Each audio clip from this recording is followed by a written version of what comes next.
안녕하세요. 데일리 ESG. 오늘은 한전이 연료비 연동분을 반영한 전력 체계를 완전히 개편하기로 결정했다는 소식을 들고 왔습니다. 이제 정말 전기요금 고지서에 적힌 요금들이 바뀌는 걸 눈앞에 두고 있는데요. 내년 1월부터예요. 바로 연료비 연동분이 반영되도록 전기요금 체계가 개편이 됩니다. 또 태양광, 풍력 등 신재생 에너지 전력 생산에 따른 추가 비용과 온실가스 감축을 위한 배출권 거래제 비용을 분리해서 고지해 소비자에게 탄소 배출 감축 필요성에 대한 인식을 개선할 전망입니다. 17일 삼통부와 한국전력공사가 밝혔는데요. 원가 연계형 전기요금 체계예요. LNG, 석탄의 연료비 변동분을 3개월마다 전기요금에 반영하는 식입니다. 직전 3개월간 평균 연료비에서 직전 1년간 평균 연료비를 빼서 계산되는 거예요. 그러면 오르거나 내리는 게 계산이 되겠죠. 당장 1월부터 연료비 변동분이 적용되는데 내년 상반기에는 올해 하반기 유가가 반영돼서 요금이 인하됩니다. 그래서 기업 같은 경우는 월 최대 28,000원이 저렴해질 수 있어요. 내년 2분기에는 기업 같은 경우는 월 최대 46,000원이 줄어들어요. 그래서 일반 가정에는 1분기에는 기존보다 3원 인하되고요. 2분기에는 5원 인하될 겁니다. 그래서 내년 상반기까지는 다 인하된 전기요금 가격을 받아들일 수 있어요. 다만 이후에 유가가 상승하면 전기요금도 함께 상승되는데요. 전기요금 상승 시점은 아마 내후년으로 점쳐져요. 에너지경제연구원이 2020 석유 컨퍼런스에서 내년 국제유가는 올해보다 6, 7달러 정도 높아진다라고 전망했어요. 유가가 크게 뛰어서 전기요금이 많이 오르면 가정집도 물론이고 철강, 반도체, 석유화학 이런 제조업 기업이 전기를 엄청 많이 쓰거든요.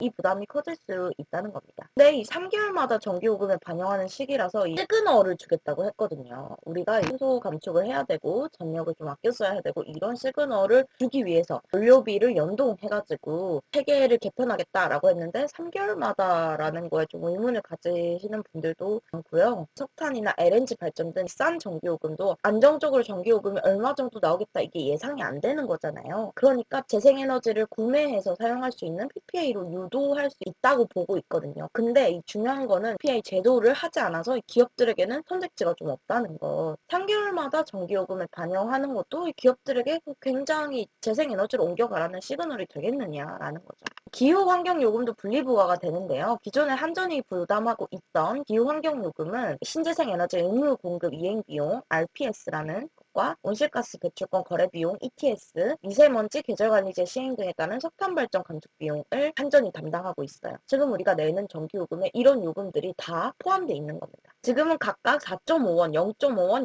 0.3원으로 계산이 되는데요. 이미 고지서 안에 포함되어 있는 거예요. 그래서 작년에 이 한전이 RPS, 신재생에너지 의무 공급 이행 비용으로 쓴 거는 1조 6천억 원, ETS로는 8천억 원을 지출했습니다. 지금까지 이 전기요금의 한 4.9%가 환경비용이라고 보고 있는 거예요. 원칙적으로 이 비용은 소비자에게 부과를 해야 하지만 지금까지는 한전이 부담하고 있었습니다. 기후환경 비용은 이 모든 것들을 다 소비자가 부담을 해야 되는 거예요. 근데 지금까지는 한전이 부담하고 있었다라고 얘기를 한 거죠. 산업부 관계자는 기후환경 비용은 추후 재생에너지 보급 확대나 배출권 비용 증가 추세에 따라 어느 정도 올리는 게 합리적일지 생각하고 있다. 어쨌든 좀 올린다는 거죠. 이제 소비자들이 지금까지는 부담을 아예 하지 않았으니까 이거를 따로 고지를 하면서 좀 더 올린다는 거. 중장기적으로는 전기요금 상승도 점쳐지면서 정부의 이번 발표는 기업들의 신재생 에너지 사용을 촉구하는 간접적인 시그널로 읽힙니다. 산업부는 전기요금 체제 개편으로 친환경 에너지 확산에 동참할 수 있는 여건이 조성된다고 밝혔습니다. 다만 이 재생에너지 사용을 촉진하기 위해선 녹색 요금제, 전력 거래 계약, 이게 PPA거든요. REC 거래 등 제도 정비가 필수적이지만 아직 가닥이 잡힌 것은 없습니다. 공공기관 같은 경우에는 REC를 구매하거나 제3자 구매 계약에 지분 참여를 할 수 있거든요. 하는 등의 방법으로 탄소를 감축했다는 실적을 인정받을 수 있지만 나머지 산업 부분은 그렇지 않습니다. 제일 중요한 건 산업 부분인데 말이죠. 이거를 확정 짓겠다고 얘기를 했는데 아직 전력 수급 기본 계획안이 정부안만 발표됐어요. 그래서 아마 이번 주 중에 확정이 될 겁니다. 그렇다고 해서도 이 신재생 에너지를 막 쓰게 하는 그런 제도적인 부분에 있어서의 정비는 좀 한참 남은 걸로 보입니다. 감사합니다.